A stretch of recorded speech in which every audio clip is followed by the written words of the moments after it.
Somehow I feel like you got a cool, even though it's just straight bricks, it's still a cooler background than mine, which is like this giant green thing up here. Is it your at-home green screen? Correct. Okay. So one of my I actually have a regular freelance gig now. I'm actually hosting a show I'm actually hosting and doing a show on Canadian immigration. So I'm educating people how to come into the country of Canada. Oh. It's a very different show than what I do here, but it's definitely refined my skills. I can do videos really well now. Like I've gotten really good at them really quickly. That's great, dude. Yeah. Way to use it. Mm-hmm. All the skills. Well, so before we get into our main topic tonight, I had one of these really dumb thoughts that came to me, and I realized something. Freelancing is, in one real sense, is a giant bit of customer service. Oh yeah. Until you get to the point where you're like, But I think even as a novelist, you're still kind of doing a customer service part of it. It's just what you're doing. What you're doing is, I gotta discard this message now because I didn't need to send it after all. Somebody didn't need me one little bit there. But no, I realized like in a really like a simplistic way of looking at writing is it's really about like your readers are your customers. So in one sense, you're still doing. In one sense, you're like basically, if you decide to be a freelancer, really the questions you need to answer are: how do I want to serve, and who is my customer base, and how do I get them to know I exist? It sounds really simple. It's not. It's not easy. It's simple. It just takes persistence and perseverance and like a willingness to just keep going no matter what. That's pretty much it. Sounds like you're doing. That's awesome. Yeah. So, like I said, I've hit 4 figures a month as a freelancer. Not quite a living, but it's like. But and that's once you get past that. Awesome. Well, like I said, the biggest thing I learned. I don't know. Maybe I don't know if it was different for you. The first year, I was terrified of fucking it up. This year, I'm not even like that hasn't even crossed my mind. It's more like I'm just gonna do it. Like I think there's a transformation process when you make the decision to go independent. Yeah, I mean it's all on you, and then it's all on you. It's a big leap. Yeah, it's a big jump. I think it was terrifying for me just making the decision to do it. Mm-hmm. And that was probably the hardest part. Yes. I mean, once you did it, you're like, I'm never going back. Ever. Never. Again. Ever. I can't even fathom. Like, oh, I like, so my last sign, like I did, you do temp work every so often, right? So my final like straw was July of last year. And it was funny, kind of just something just told me to pursue this and go for it. It was, I did a temp job that I figured was going to last about 2 weeks. That was it. It was just 2 weeks, and that's all I really wanted, right? Yeah. I lasted 3 days. Now, here's the thing that really gets it. I didn't do anything wrong. Like, and I know this. I just did what I was asked. They just decided to let me go, and it just was one of those moments in my life where it just clicks. Like, you're just not meant to be an employee anymore. Yeah. Right. Yeah. I mean, and I think by the springtime, this is honest. This might be like I might be blowing smoke up my own ass, but I really think that by the springtime, I'm going to get there. I think I think my current gig definitely gives me some openings because I recognize something too. Authors don't want to do a lot of the marketing stuff. Some of that stuff's actually quite fun. Some of it, not all of it. Some of it's actually quite fun. Mm-hmm. But a lot of authors get intimidated by it. Like, for example, I've been doing a lot of the video editing for the show I'm doing. I do pretty much all of it. And so I've suddenly got really good at taking film, chopping it up, putting it together, making a show. Apparently not many people have those skills. So. Yeah. That's awesome. I mean, that's great. I definitely don't have those skills. And that's just a time issue for me. Like when I first started out, I taught myself code at CSS HTML level to create ebooks exactly the way I wanted them to be everywhere. Like that was like probably 50 hours put in of reading and like figuring out, like, get my brain in the mindset of just coding, right? That was back when I had, you know, no child and no like full-time job, and I wasn't writing full-time. I was just starting out, you know. And now I just don't I just don't have the time. Well, learn new stuff.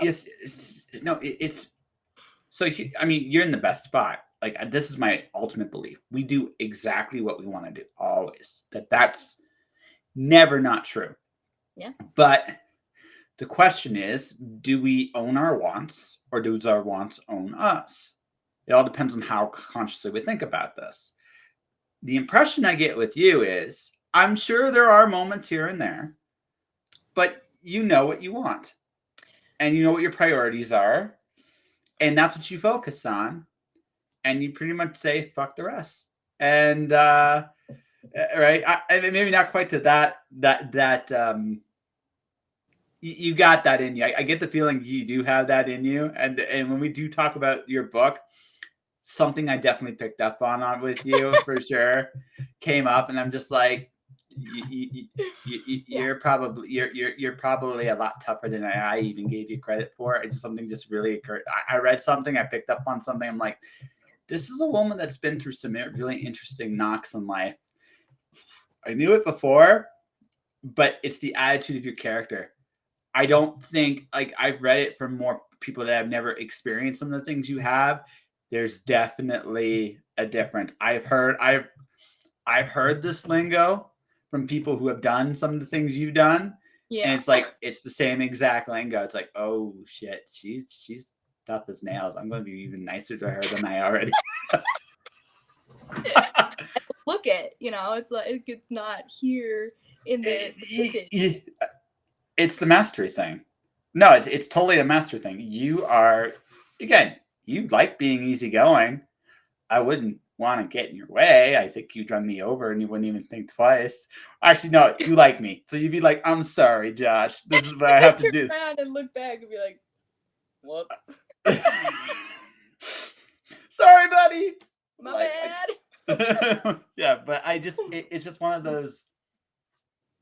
I just got that, like, when I was reading your books, like, ooh, no, this is the woman that's seen some light, like both the dark and the light side of things very much. So it's like, note to self, be super nice to Miss Cat.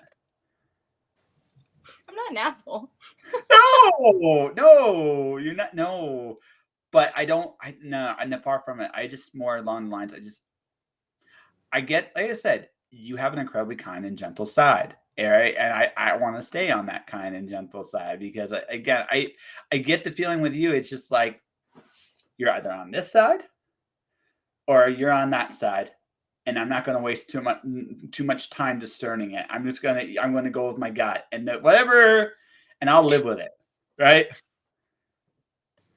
Yeah, I go with the gut. Yeah, that's kind of just always been my thing, compartmentalizing and. Not so much black and white in terms of like the rest of the world, just in terms of how I am at any given moment. And I mean, yeah, man, that's why I write all the dark stuff into my books, is so I keep it out of this. Separate. It's a healthy way of doing it. It's a really, really healthy way of doing it. So, ladies and gentlemen, although we have to just start a little bit, we're going to come back to this. This is a kind of last time Kat was on here, I told her the next time she came on, we wouldn't really talk too. We are who we are, so we're going to goof off a little bit, and that's what we're doing right now. That's going to be fun. Yeah, but we both are huge fans of the Dark Tower series, so we thought for tonight, just do something a little different, is we geek out about the series. Now we're going to go back and talk about Kat series because, you know, that she is here and she wants to, I mean, there's a business end to this, and I totally get that. Yeah. but we'll get to that later. We're gonna have fun first. So, all right. So I'm gonna ask. So I'm gonna have to disqualify myself from one aspect of this, and that's this. I did not read I have not read Wind Through the Keyhole yet. I get the feeling. It's a nostalgia tale. Like it's going back to a world you're familiar with. It's a cool like reunion of characters you love, but you don't really need to read it to get you've got the whole story. This is like, hi, this is a cool bonus treat for you. Totally. In the same way as like Eyes of the Dragon is related to, Roland's story. But you don't need to read that to fully understand the whole scope of the Dark Tower. They're just so for the purposes of this, I'm going to say the 7 books for sure are worth talking about. Did you read Little Sisters of Eluria? I have not read that. Wow. Okay. Yeah. So, again, I will say this. That's what got me into this series. Awesome. Yeah. I'll touch on it briefly, and then we'll just go to the 7 books. So, do you remember the anthology called Legends? Did you ever see it? It sounds familiar. Was it that it was okay? So Robert Silverberg edited the series. The first one is loaded. It's amazing. You have Robert Jordan, you have Terry Goodkind, you have George R.R. Martin, you have Stephen King, you have Tad Williams, you have Silverberg himself, you have Orson Scott Card, you have Anne McCaffrey, you have there's 11 stories altogether. I get it. It was cool. It was expensive. I remember I paid $50 for the first edition of that book. It's incredible. Well, but their novellas featured the fantasy worlds of all these characters. Yeah. So the very first story in there, the first story is Stephen King, and the last story is Robert Jordan. They're the best 2 stories in the collection by far. But I never had read The Dark Tower. And then I read Little Sisters of Eluria. It was like, holy shit, is that good? What is this? That's literally what it was. Right. And then I devoured the first 3 books of the Dark Tower series, waiting for book 4. Book 4 came out relatively quick after I read that. After you read them, I was gonna say. Yeah. Book 5 was a long ass wait. I remember waiting for, let's see. I pulled them all off my bookshelf. Nice. For this. Okay. So book 5 came out, and when I'm checking the page, getting my info here, 2003. So I think book 5 had just come out when I when I started reading these. Have my lovely. Oh no. That is still a great book. Yeah, it is. This is book 5. What am I even talking? Yeah, woohoo! I had to order a whole bunch of new ones when, I don't know if you had seen, God, this was like 4 years ago, when I was doing like giveaways and reviews and like, winners of people who had seen my videos. I was doing these live reviews of the Dark Tower, and I was giving away my copies, so I had to restock. Oh, it's great. Yeah. Oh no, it's an amazing series. So the first book was weird and intriguing. That's how I actually described the first book. I loved it.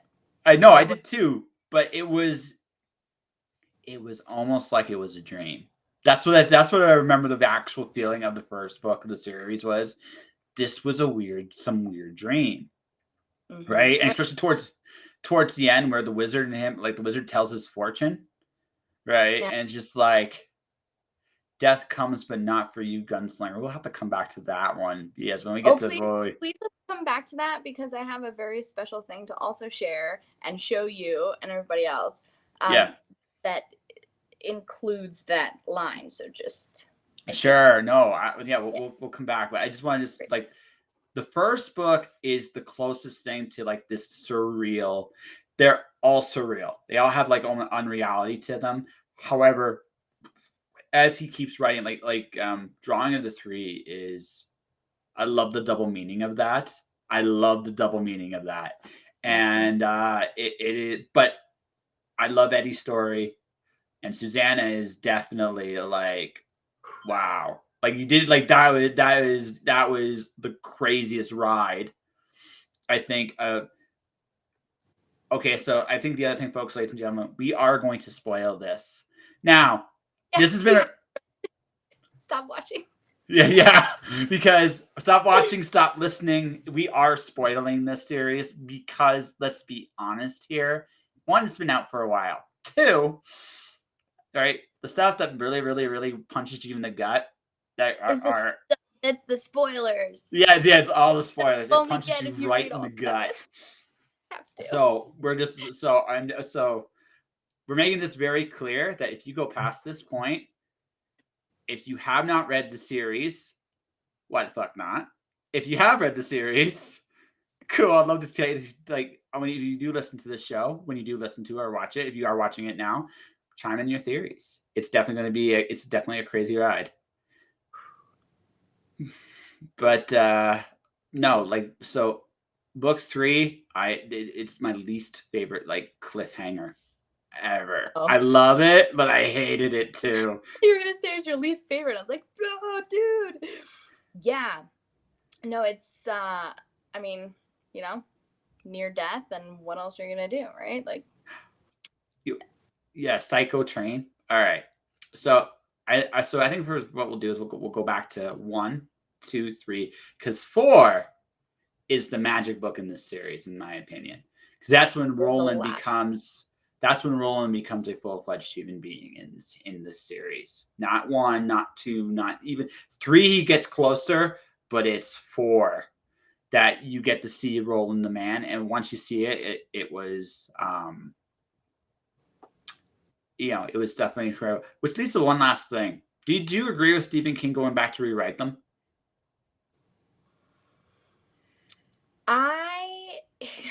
At this, like, the man can do whatever he wants. No. That's not the question. That's not the question. In your opinion, should he have left it alone? That's all I'm asking, right? The rest, I mean, I understand why he did, but I also understand why people, I prefer the originals. And there's a reason for that. But I get why he went back in some cases too. Yeah, I'm not too familiar with what was changed because I've just been sticking with the originals because they're, I mean, like, yeah, I don't need to refresh. And I've read the originals I've read the entire series 10 times. So I don't really, I get you. I don't care to reread things that he has changed because it's not what I've been reading for 15 plus years. That's fair. Yeah. All right. So all right. Are you ready? Let's really to begin here. All right. We're diving in. All right. So book 1, the gunslinger, the man in black fled across the desert, and the gunslinger followed. Like a Fallout. Which is like just first line, last line of the entire series. Just goosebumps. It was amazing. It was amazing, and I knew. I guess jumping a little ahead here, I knew that I had a hunch that was going to be the last line of the series, about somewhere around book 6. It's like, it's going to be a loop, isn't it? It's going to be a loop. Really? Okay, so the first time I read it, I never saw that coming, like, at all. There was something about it that just, again, the dreamlike quality of the series, I think, is the big thing about it. The first book, so the Gunslinger, the very first book he wrote, does feel the most like a dream. It by far, it feels most like a dream. Well, that's the point where he's re-entering reality in the past again. Yeah. And forgetting everything, which makes sense. Yeah, well, that's the thing. Like, he is like, so, and Stephen King said this himself. Like, the Roland in the first book, especially in the first 3 books, is very much Clint Eastwood's man with no name cowboy. And that is who he is, especially in the first book. In the first book, Roland is an unrepenting asshole. He really, really is. Yeah.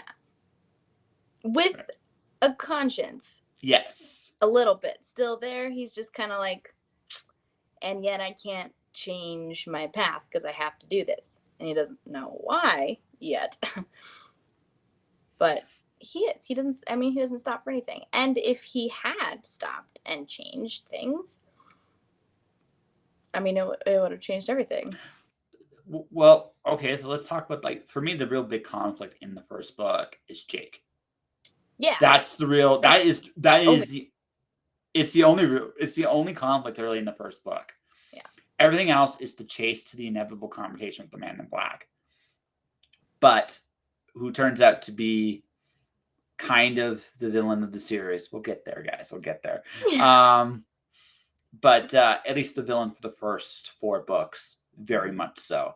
And but it was the relationship, like the first signs of humanity, the first little bit of signs of humanity was when Roland was with Jake. And it was interesting. Like, the real conflict was Roland choosing the tower over Jake.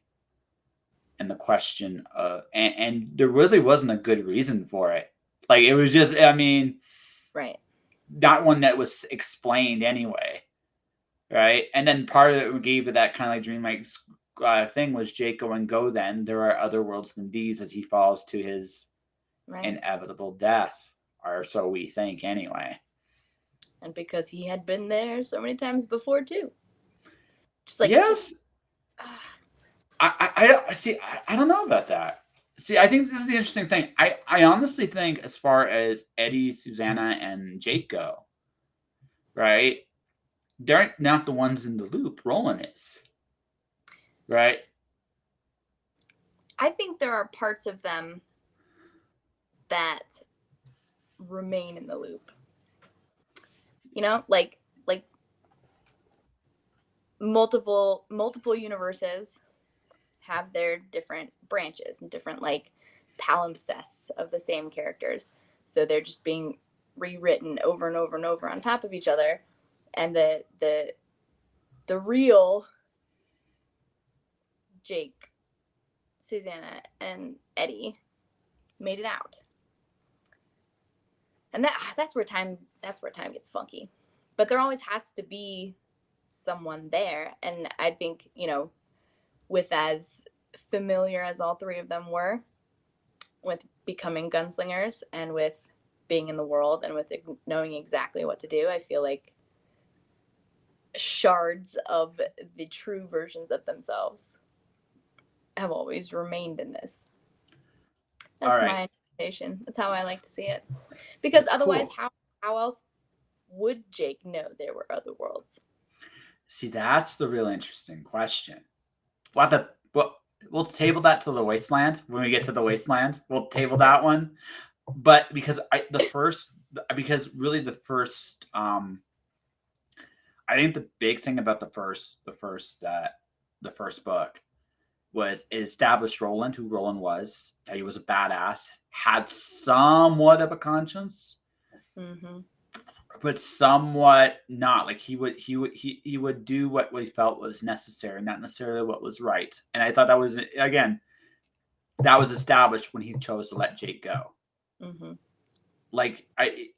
Considering the ending of the story, considering the ending of the story itself, I kind of wonder if, like, there are these. My theory is Roland has opportunities to still be human and still go toward that tower. Could Roland have found a way to save Jake and still go on? I somehow feel yes, he probably could have. But obviously, the Wasteland, which very much is about Roland drawing Jake back into this world, right? Is very much a that would not have been the same at all had he saved Jake here. Right. And if he had saved Jake, he wouldn't have been able to draw any of the others. Jack, was it Jack Morton? The guy he went into, who was Walter inside. Well, yes. Yeah, who pushed Susanna and all that. Like Roland was a part of that. If he had Jake with him at that point already, it all would have been different. And I'm going to table that one when we get to the last book of the series. That's an interesting, because that's an interesting. Because this, and if you want, maybe the purpose of the other cool thing about the scene was maybe that was, again, I somehow feel that whatever trial Roland's going through to save the tower and save the world and all this other stuff that he does, it's also very much about finding what humanity he does have, right? And the fact is, this was a man who very much chose duty over sometimes even what was right, which it makes him noble on one hand, but there's definitely a tragic element to Roland himself. And that comes when we get to when he meets Martin, aka Randall Flagg, which aka like I said, the definitely the villain for the first four, definitely the villain for the first four books of the series for sure. Yep. Roland gets his fortune told, and if you want to bring it up now would be the time to do it. Death comes, but not for you, gunslinger. Okay, so that was like always like such a great thing, but not for you, never for you, which just because he never dies. He does never die. That's just that is his fate, always repeating. Okay, so I got this. Like, full disclosure, I'll own it. I am in a couple of Facebook Dark Tower fan groups. Sorry, nothing wrong with that. And it's fun because I see cool stuff every now and then. I'm like, yeah, that's what's up. But I saw this woman was in it, and she was showing the group some artwork that her 19-year-old daughter had made. Her daughter had just like finished the series, and she was totally in love with it, and she was like making all kinds of super awesome art. And they live in Canada, actually, which is fun. It took like 8 months for this to get here because customs in the world is a weird fucking place still after all this time. Yeah, it was awful. But okay, I don't even know if this is going to be backwards or forwards. Ooh, look. Oh, I love it. I love it. All right, so okay, we got 19 roses. Okay, and then obviously the big gunslinger guns. Cost and blah blah blah for like I'm explaining this. I'm trying to see my face in the thing. Like I'm explaining this to people who don't know. I might be. I don't know. Okay, so then. Oh, it is correct. All right, so then there's the little creed. I do not aim with my hand. He who aims with his hand has forgotten the face of his father. I aim with my eye. I do not shoot with my hands. He who shoots with his hand has forgotten the face of his father. I shoot with my mind. I do not kill with my gun. He who kills with his gun has forgotten the face of his father. I kill with my heart. All right. So that's awesome. And then there are 8. I don't know if I can get you to see it. It's kind of hard. In 8 of the roses, there are quotes, like just written in the roses that I got to choose and put on this like custom thing for me. So I got to go through all the books and find like my favorite lines. So I do have, there is death, gunslinger, but not for you, never for you. And then another one, I think the book is Shardik. Is that the beginning of 4 or the end of 3? Shardik? The end of 4. The bear. I think that's 4. Bear robot. It's like the beginning of 4. Yeah, it's 4. It's not 3 because 3 they get into the train. The train is the first psycho robot they run into. Yeah, that's right. Okay, so yeah, it's beginning of 4. So it's like right before they run into Shardik when they're like Roland is teaching Susanna and Dean how to shoot, and they have the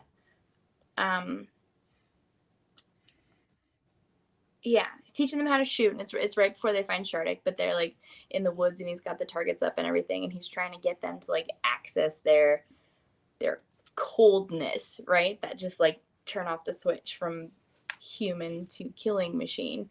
And Roland is egging Susanna on about when she was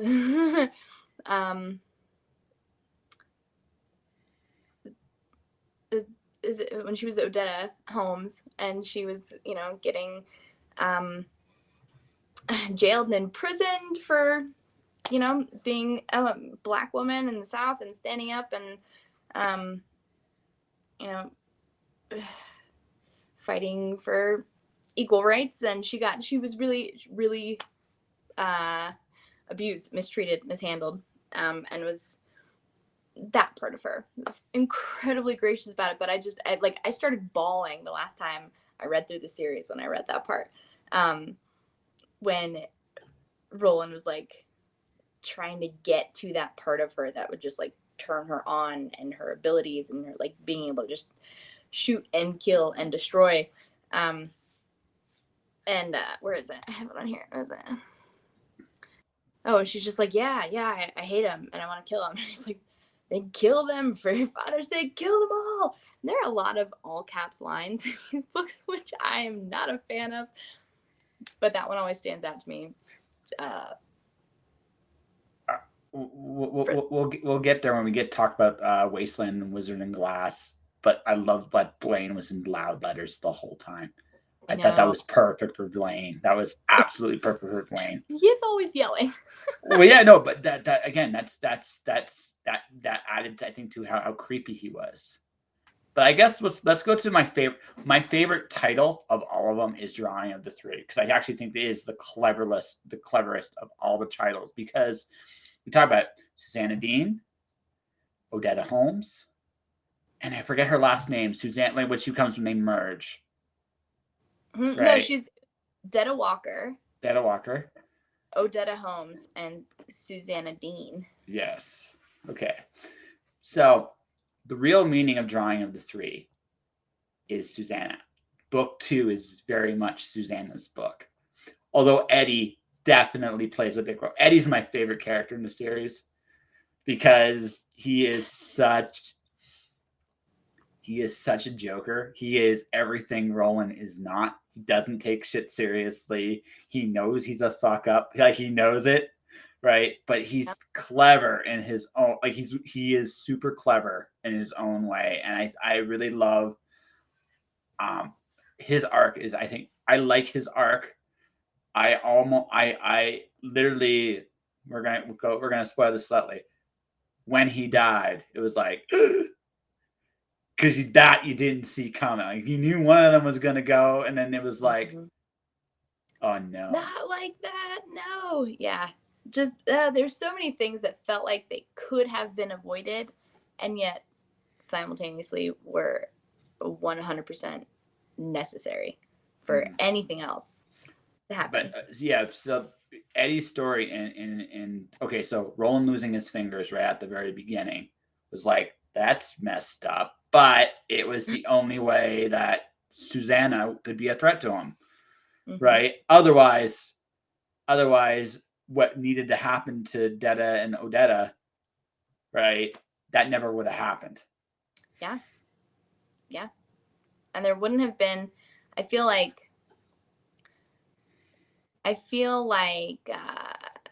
Roland's issue with like the infection from his fingers and like needing aspirin and like having to like go through that whole, like, his brain's not there and he thinks he's dying and everything, mirrored so well Eddie's detoxing and withdrawing from heroin.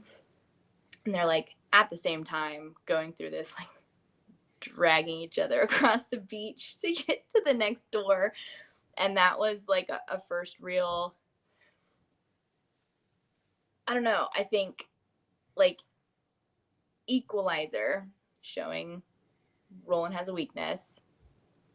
Eddie does actually have a strength besides like, you know, being in a gunfight. Well, But so the thing I love about that, also the other thing I really like, I love the monster that builds the tower of cards. That I love that. It's such a neat little quirk. Also, when I was a kid, I used to really love playing cards. I actually would try to build these towers. I never could. They're hard. They're hard. But I this was also I mean, but drawing the three is, make no mistake, is Susanna's story, right? It's about her confronting both halves of who she is. So from the two, you draw the third, which is Suzanne. It's like, what I thought that was the most genius thing. Like, it's a great story. It's actually it's probably, with the exception maybe of Wizard and Glass, the most complete like story start to finish of all the Dark Tower books by itself. It stands alone really well, right? Yes. Right. Yeah. It's not my favorite book. That's 4, but it's solid, and I thought probably one of the cleverer books King has ever written. It didn't have much drawing from his other works. Yep. It was fully contained in that it was setting up for the rest of everything else. Didn't have any other connection to any of his other works, which is, I mean, there are just Easter eggs left and right all over this series. But yeah, creating, I mean, there's so much going on for every single character in Drawing of the Three. And I remember going through it the first time and thinking, like, of course, you know, that the three were the three through the doors, where Roland is opening these random magical doors on the beach and either going inside someone's head or just watching them or talking to them, or stepping out into the world. And I like couldn't wrap my head around like why Jake wasn't there or why, you know, there was the door for the pusher who was, you know, yeah, the guy just responsible for killing everybody for Jake and Odetta Walker. She's on the subway, which is just crazy because they were completely different timelines, which is awesome. That one took me a minute to get my head around the first time through that I read through this, because I couldn't see how that was all pertinent or connected, which is like one of my all-time favorite things, is that like rereading through the series, there's always something new. There's always something new. It's insane. Well, here's the thing I think about the first. This is what I think about the first 3 books specifically. I think the third book is when it clicked for him fully. So when we get to the Wasteland, like that book starts really lining up with what 4, 5, 6, and ultimately 7 becomes. Yeah, it sets up the stakes for the entire world and not just for Roland. The entire world. Yeah. But I think for the first 2, and I haven't obviously nowhere near King, but I had this idea. Like I came up when I wrote The Watcher way back in the day. I had no idea what I was doing. It just kind of came out, right? And I feel like the Gunslinger and Drawing of the Three are both like, he didn't have a plan, a long plan yet, right? He just wrote 2 really like weird for him stories that were awesome.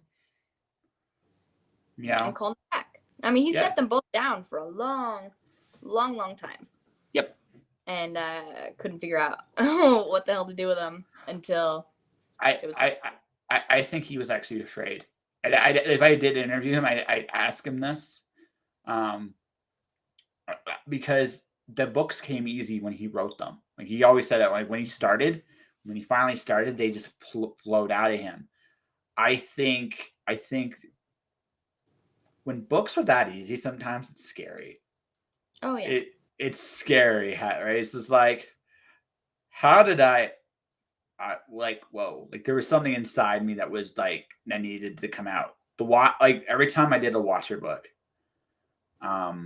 it came out pretty easy. The last book was the hardest one, and even that one was easy. It was basically, I wasn't quite sure how it was going to end because I knew it was the last one, but I wasn't quite sure what the ending was going to be exactly. Right. And then when I figured it out, I got to a certain point. I figured it out. It was like, oh, this is how it's going to end. Ta-da! Yeah. That wasn't hard. Come on, what was I screwing around for this whole time? Yeah, but it's, whereas when I'm writing my current work in progress, I wrote the story down. Now I'm playing with it. Like I'm doing a lot of different like medium stuff to it that I had never done before. Like I'm drawing shit. I'm scared to death. I'm drawing shit for it. And yeah, like not my next release, but the release after is going to be written and illustrated by yours truly. That's an uncomfortably scary place to be. That all said, I kind of feel that Dark Tower series, at least the first 2 books, was Stephen King's uncomfortable, scary place. Yeah. Or even, what is it? Is it 6 when they go meet him? And yes, yeah, Song of Susanna. They go talk to the man himself, Stephen King, and he does. He says all of that in there when he's hypnotized. And just saying that like he's terrified of it and he doesn't want to do it and he wants the voices to stop and like he's done. Complete tangent, but I fell in love with the fact that Stephen King wrote himself as a character in this epic of epic sagas as a total asshole. As a cat and like a guy who's like, yeah, no. Well, a guy that's afraid, and we all understand that fear. Even if Roland at the second time, well, we'll get to that when we get there. Roland thought he was a candy ass, right? I mean, he really thought that Dan's like, oh my god, I have to save you.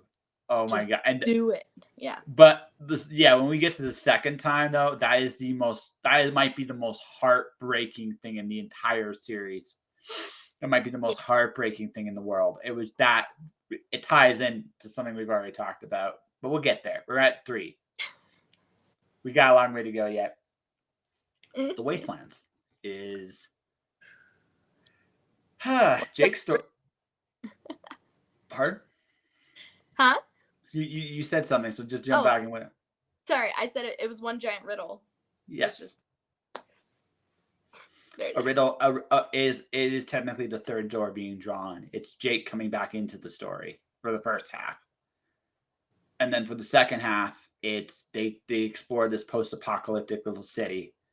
And he has to rescue Jake, and then they escape into a psycho train. That's the Cliff Notes version of The Wasteland. But what's interesting, the first half of the book is really good. Like I really like Jake remembering his own death is interesting, right? And him meeting Roland actually going into the world with Jake, having a bond, and each knowing that Roland let him die what an interesting way to start off the relationship for Jake. Father and son relationship, like in a super crazy way. But yeah, and I mean they're both equally haunted by it. Mm-hmm. You know, like which is when Roland starts having like his split in his mind of like, this happened. No, it didn't happen. I met the boy. No, I didn't meet him. I was here and I had this skull and I spoke to Walter, but then I didn't. Like there's just like so much back and forth. And but I loved that it was, you know, the only way for either of them to like reconcile the mental splits and like living multiple lives or multiple timelines was to be together. Like they had to be physically together in order for like just all the other random crap to disappear and like, okay, well, we picked our path now because we're in the same space together now on the path. I loved that part. Mm-hmm. And haunted house was creepy as hell. Yes. But I was going to say before we get there, the poem Jake wrote for his class is still amazing. Right. It's, super also creepy. Yes. And then just the fact that he like got an A for it and like recommended, he thought everyone was gonna think he was insane because he thought he was insane and he didn't remember it. And then, he didn't fail his essay. He got his teacher picked it apart to make it some kind of literary like genius thing. And I can see how that would make him feel even crazier, the world doesn't make sense. And actually, that's a big part of the Wasteland is the whole world just has gone mad. Yeah, everything. It is very Alice in Wonderland, kind of like darker and bloodier. But it is. I mean, it's very They fall into it, I guess one really put it, you can make that's an interesting like essay topic. Jake is Alice in Wonderland. Like you could actually make an interesting story out of that because because Jake fell into the rabbit hole and he fell back into the real world, and then time fractured when he did that. And then he went through the looking glass, through the door, and then found the way home. He found his way home, which is interesting. And then it's a crazy town that kidnaps Jake after they all get united. City of Blood. Yes. Oof. Everyone's they're like the survivors of the biological warfare, and they're just like falling apart. They've got like sores and they're not really muties, not really mutated, but like I've always loved the trope of like post-apocalyptic stuff where you wouldn't necessarily know that it was post-apocalyptic until like bringing in where they had the drum beats, right? And they all thought it was the gods talking to them, but it was just a broken record player playing ZZ Top like over and over and over at random points. The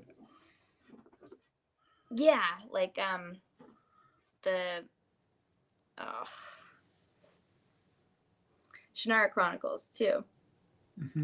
Or, they did the same thing, it was like magic is the thing is here, but this is like way after the world blew itself up, which is what happened. Well, this is also when they finally found the beam. I believe this is where they were on. They found the beam for the tower. I think it was 3. It might have been 4, but I'm almost certain it was 3. After they found Jake, they found the beam. Yeah, through the forest. Yeah. Yeah. Yeah. So. Maybe that was beginning of 4. I think they found the beam when they found Shardik, the robot bear. Unless you might be was traveling along the beam as well. One of them, right? No, the Turtle and Bear. Shardik was there, and that was the. Yeah. So, ladies and gentlemen, just so you understand, we are not reliable narrators. Just so you know, we're just throwing spaghetti at the wall. we're talking books because this is both. If it's not my favorite series of all time, it's definitely in my top 3. Right? It's definitely in my top 3, and I get the feeling that it might be your absolute favorite, and I can't blame you. So it's up there. It's definitely the favorite series that I have read the most. It's also tied with 2 others. Before we keep going down the path of the Wasteland, because we got to talk about Blaine Lamano here in just a second here in all his glory, because this is why I hated the cliffhanger so bad because of this, because it took forever. I read when it's like it took like 5 years between. I'm so glad I didn't get into the series until like 98, because it was like when I got there, it was like that would have killed me. That would have freaking killed me. Who won the contest? Just let me know how they won. Right? Because that drove me nuts. That would have driven me nuts. But yeah, what are your other series that you put on par with this? Okay, so just to be clear, nothing is on par with this. Okay.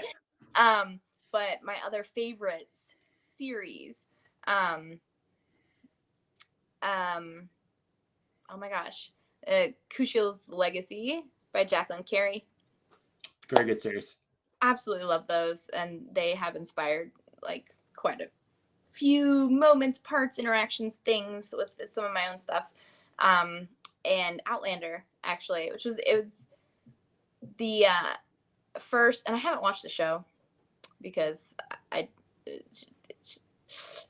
series I really like, books I really like tend to get ruined when they get for me when they get turned into TV shows.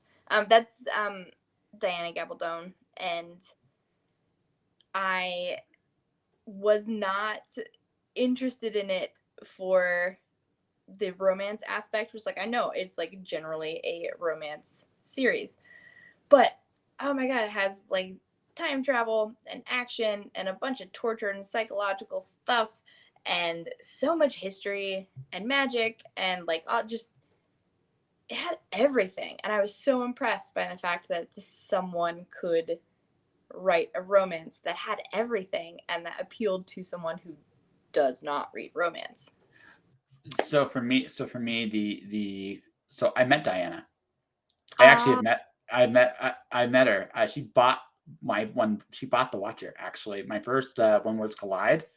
nice. No, but my first conversation with her was not much. It's one of the few times I was completely freaking tongue tied, and it wasn't because I knew who she was. It was just you meet somebody, and for whatever reason, like that voice inside just went flat. But the next day, I got to talk to her the day after. Apologized a little bit because I was like, I'm so sorry. Sorry, She I was was weird. really cool. She was really cool about it. She bought one of my books, and she's on my list of people I'd love to. She's not at the top of my list, but she's certainly not at the bottom of it either. People I'd love to interview for this show. Very interesting. I love. So I've gotten a lot more respect for romance authors because of this show, because I've interviewed quite a few of them. Mm-hmm. Most of them are honestly damn good writers. And I think honestly, traditional publishing did itself a lot of injustice being so disrespectful. I look at someone like see, I'm an Alana Andrews. I love the husband wife Alana Andrews team. They do romance, but they also do really wicked urban fantasy. It's just really, really good. The voices are good. They get how relationships work and character interaction. So it's a really fun world, especially like the Kate Daniels stuff is super good. I am enjoying their self-published stuff, which is like some of the offshoots from it. Julie's series is super good. It's super, super good. That all said, so yeah, I get it. Like all I wish to say is I totally get it. Gabaldon, I always get her last name completely Yeah, messed I up. Gabaldon, and I could be completely wrong. Yeah, Gabaldon. Okay, Yeah. but the thing about it is she does a really good job of dealing with the fact that she's this married woman in modern times, and she goes back in time. There's no way home as far as she knows, and she meets somebody else that she fell in love with. Right? There's a lot of. I mean, that's a very like it's an incredibly human moment because technically she's not cheating. The guy, her husband is 400 years into the future. Right, he doesn't exist yet. Like, yeah. You... Well, so I mean, what do you? I mean, you're gonna be a human being, but it's also guilty because there's also she still loves her husband. Like this isn't one of those like I'm an adultery. I'm doing this because I do love this guy, but it's also because the person I really like my first love is I'm never gonna see them again, right? And it's also like a big part of it too, being thrust back into a world where like she can't wear pants and she really doesn't have a say in anything, where like eventually she gets almost burned at the stake because people think she's a witch. Yeah. Like some gem, like, and there's a lot. I mean, the series is well thought out. Like I saw. Yeah. It's like, and I've read Cushel. I think Jacqueline Carey. Is criminally underrated actually because it's not just the Cushel. Not just the Cushel series. I actually really love her Banerecord Godslayer series. That is neat. That is a really neat little series. And the villain, like one of the early, like where the villains are really the heroes kind of thing, like where the monsters, like that was that series. And that was series about 10 years ahead of its time. She's an incredibly underrated writer. I honestly think, at least for a good chunk of her career, Tor did not give her enough respect. That's just my opinion. That's just my opinion. And she has her die-hard fans too, you know, like who've been around. Oh, I no, absolutely. But I would go so far as to say that I'm not going to say I'm not like her biggest fan, but she's a great writer. Like there's no like you read her stuff and it's like, no, this is a really, really good writer that really, really, really understood her worlds very well. Yes. And I did the first three. Phaedra's an interesting character. I actually enjoyed Melisandre as the villain of the series. Very, very intriguing. Just so, and in a lot of ways, not even really a villain. No, well, being who she is, you know, like. Well, here's the thing. She was responsible for a lot of chaos and people dying. I can't. How I will say this. This is what I will give Melisandre, and then we'll go back to like wizarding, the playing the mono here, and keep going. She was not a one note villain. She wasn't the great big evil big bad guy, big bad guy. Her reasons weren't. I won't say they weren't all altruistic, but you could understand at least a little bit where she was coming from. And one of the things about her is she was smarter than Phaedra was, which was the thing that made her so dangerous. Is she got Phaedra in a way where a few people didn't. Right, and Phaedra knew it, couldn't beat her on her own. And I can't remember his name, like Phaedra's husband consort, like the knight. I want to say Jocelyn, but that's not the right quite his name. That's it, Jocelyn. Yeah. He also what a lesson in love. Like, and again, something my own like real life relationships taught me some very ironically, these books taught me a lot about some of my future relationships. I don't know if that's a good or a bad thing, but it's so true. No, it's just the whole idea. Like one of the cool things Carrie explores is the nature of what love actually is, and I think she does a really Jocelyn and Phaedra's relationship. What Jocelyn does for Phaedra, and I think one of the more interesting things about Phaedra was it took her, I think, a few books to really get just how much he was willing to compromise a lot of what his beliefs were for her. And that she didn't really realize until book 3. And maybe the next time we'll come back, we'll go into that. Oh, series. Yeah, that's great. Because then after that, there's she ended up doing the same things for him. You know, like they are so different. They complemented each other so well with those differences. And also their similarities. Because I think the interesting thing about both of them was their similarities. They taught each other things they needed to know. Jocelyn taught her how to be, I'm not going to say tough exactly, but to stand firm in convictions. And because he was able to do that through some incredibly scary shit. And Phaedra taught him compassion for things that were different than he was, because she was conditioned from birth to accept that. Yeah, because it was part of who she was. And then they became an unstoppable force that literally summoned gods from the depths of the sea. So Yeah. Well, that's another series for another day. Let's go back. All right. So the train ride up from hell. I mean, oh my God. Blaine was a little psychopath. Good God. So crazy. I mean, for a sentient AI train that goes, what, almost as fast as the speed of light. I don't know. And who has had no passengers, has had no human interaction, has like been abandoned by his suicidal love train. well, he has been abandoned and he's breaking down. He's dying too, which is the. So, my favorite Eddie. So book 3 goes into book 4, ladies and gentlemen, Wizard and Glass, because book 3 ends on like the worst cliffhanger ever. The one thing the train loves was a good riddle. And so this was what needs to be said. Like, this was actually I thought this was a pretty cool, badass way to negotiate with a train, which I never thought I'd actually hear, but it was like, the train was, haha, I'm going to kill you all, but you're going to tell me riddles the whole way. And Roland's like, nope, fuck you. And I love that. It was just like, what do you, and then the train's like, well, I'm all powerful. It's like, no. You can kill us. But since you're going to kill us anyway, fuck you. I'm not cooperating. Yeah, I'm done. Yeah.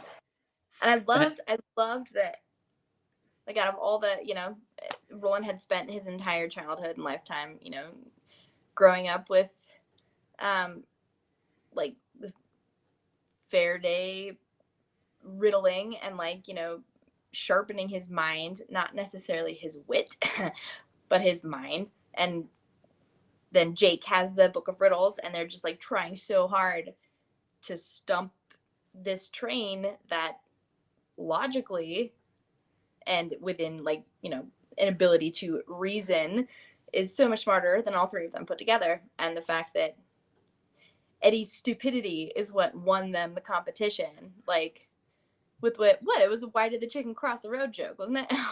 Well, okay, so this is the part this is why I love Eddie so much. Because Eddie went first, and he asked a really dumb question. Because he didn't give a shit. Like, it's like, what the fuck am I doing here? I don't know any good riddles.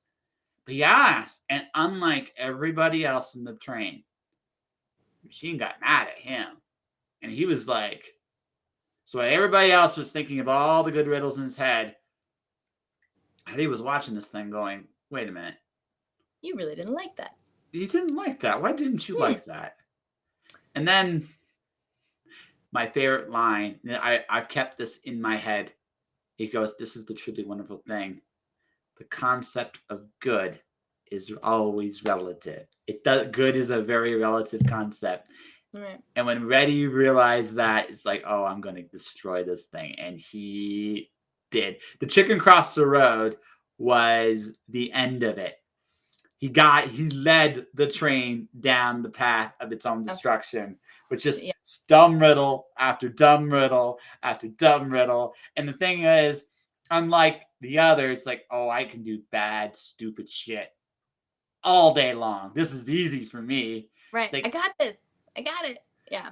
Well, when it got to Eddie's turn, after Roland and Jake and Susanna and all try, and I think Oi was here by this point too, wasn't he? Yeah, he was. He didn't pose a riddle, but yeah, he was there. No, Oi was part of the quartet at this point. So here is the deal. Here is the deal here. So by the time Eddie was laughing at the train, it's like you're dead. I got you all pegged. He said another stupid riddle. It's like, this is dumb. And then Roland was like, wait a minute. Roland got it too. It's like, so you're going to quit? Huh? It's like, it's like, right. It's like, if you quit, I mean, we win, and that's fine. If you want to quit, you can do that. That's cool. You just don't. Yep. Yeah. Yeah, you just don't win. And so the train's like, but these are dumb. It's like, that wasn't in the rules. You didn't say we couldn't do dumb riddles. You just said, wait, one you couldn't answer. And I think that was a point where Eddie finally came into his own, like, where he felt like who he was had value within the quartet and not just who he was trying to be or who he thought he should be, which, like, this whole time he's first coming out from under, the monkey on his shoulder. He's a heroin addict, and he's, like, withdrawing, and he's, like, trying to purge that part of himself. And after that, his brother's voice in his head Henry's, ghost always making fun of him and like shaming him and bringing him down. That, there's a huge issue of why he was so concerned about carving the key to bring Jake through, and many other things as well.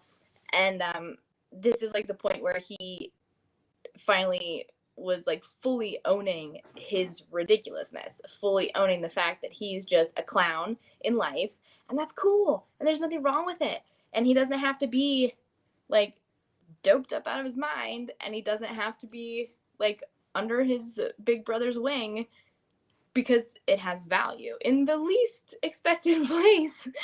But it finally did, and I think that's when, like, everyone else was like, okay, so there's a use for this ridiculousness that is you.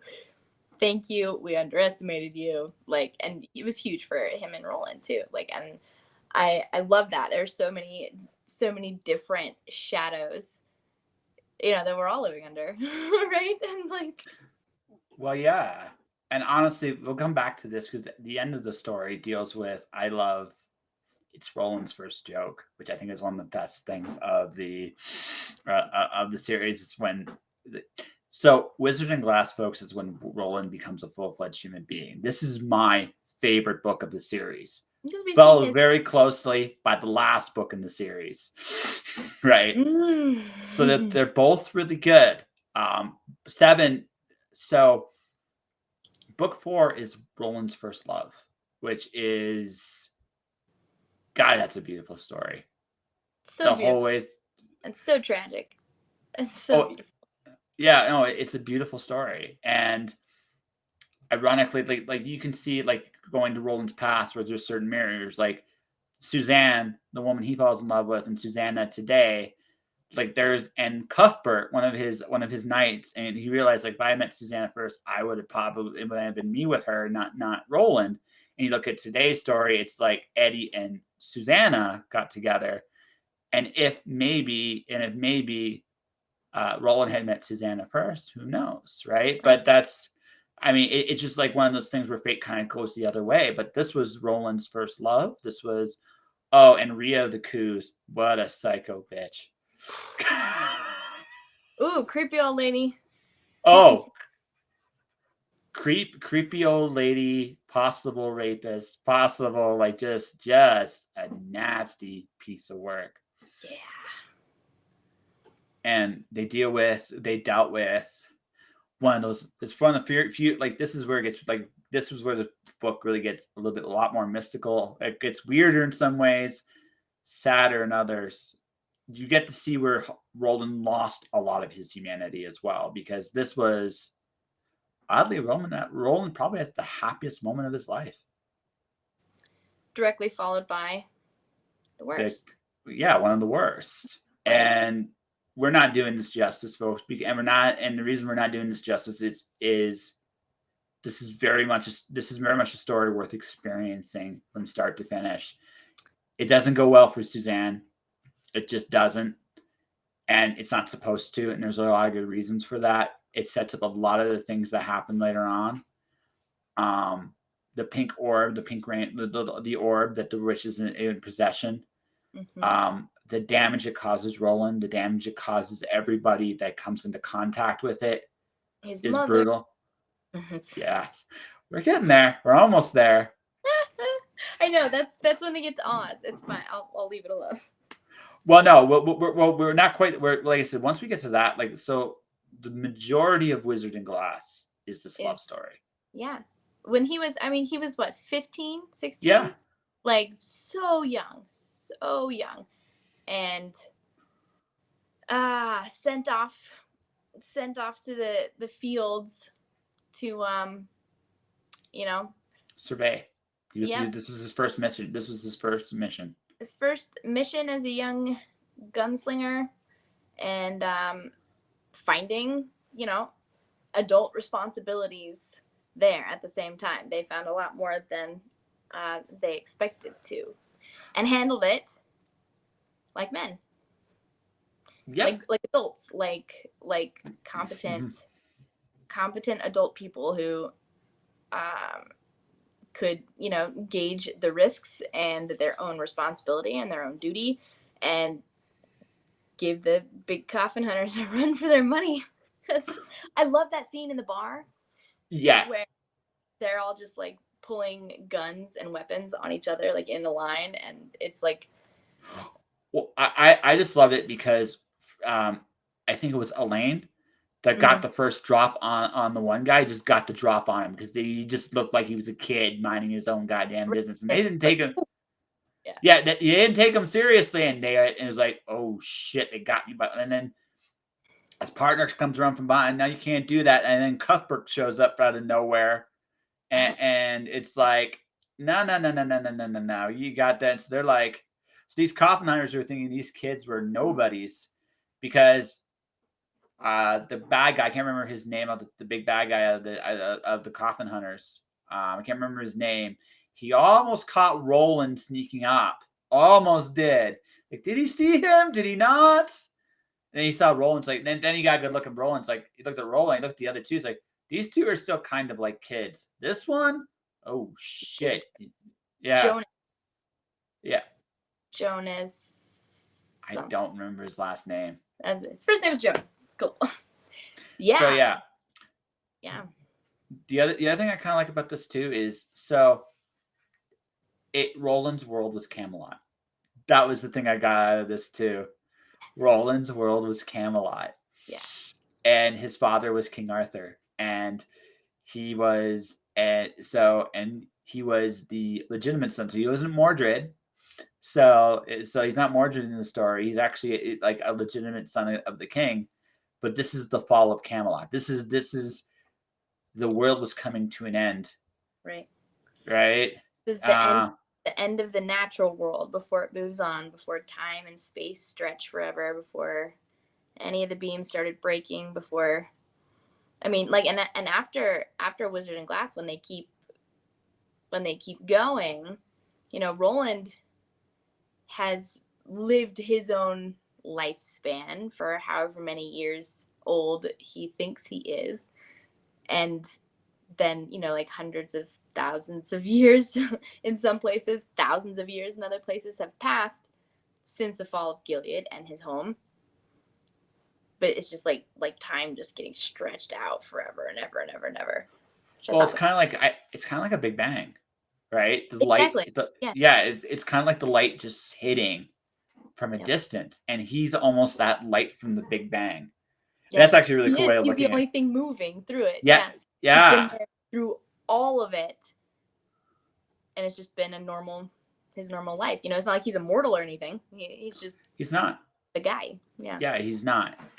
So that whole, it's a cool story, and Wolves of the Kala is almost a riff off this story, but we'll get to that in a minute. The last thing about this is the second confrontation with the Man in Black, and this is where Roland has to own up to the responsibility he had for killing his mom, which is brutal. That was terrible. That was terrible. But it was also, I was angrier at Roland's dad because he knew. He never should have given that to Roland.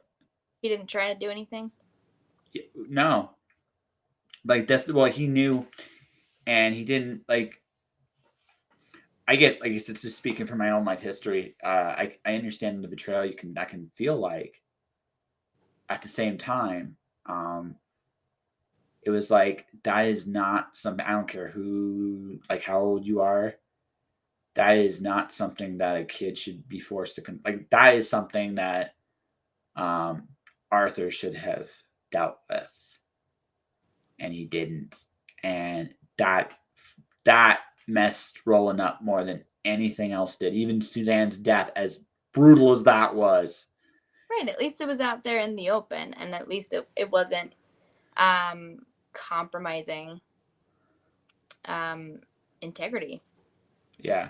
Or at least, I mean, it was traumatic, but they also they knew the risk they were taking. And it's one thing when you accept the risk. It's another thing when you aren't willing to deal with your own shit. And that was the big difference between, I think, Roland and his father. And Roland now had to deal with his own shit. And in that little battle, with Martin, who actually had been the one cheating on on with Roland's mom, of all things, too. So, I mean, so the Man in Black has known Roland for a very long time. Right? Very, very long time. And, but my favorite part is when it's all over. And his quartet learns, and they say ka, and then Roland does ka. It's like his first joke. Joke? Yeah. And Eddie freaks out, and everyone's like, "What?" But it because again the armor was gone. At least with his quartet, the armor was gone. They were a full-fledged family. Now it was the cool thing about Wizard. That's what I really love about Wizard and Glass. Roland wasn't the man in black and this mysterious like man with no name anymore. You knew who Roland was and where he was going. And yeah, you knew about the big threats of the world, the tower falling and the universe coming to an end and all that other fun stuff. But the real journey of the story, it was Roland kind of rediscovering, reconnecting with who he was.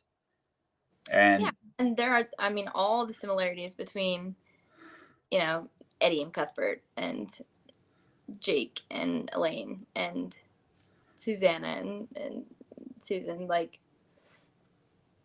they're like almost copies of the first time when he, failed in his mission at the time. Mm-hmm.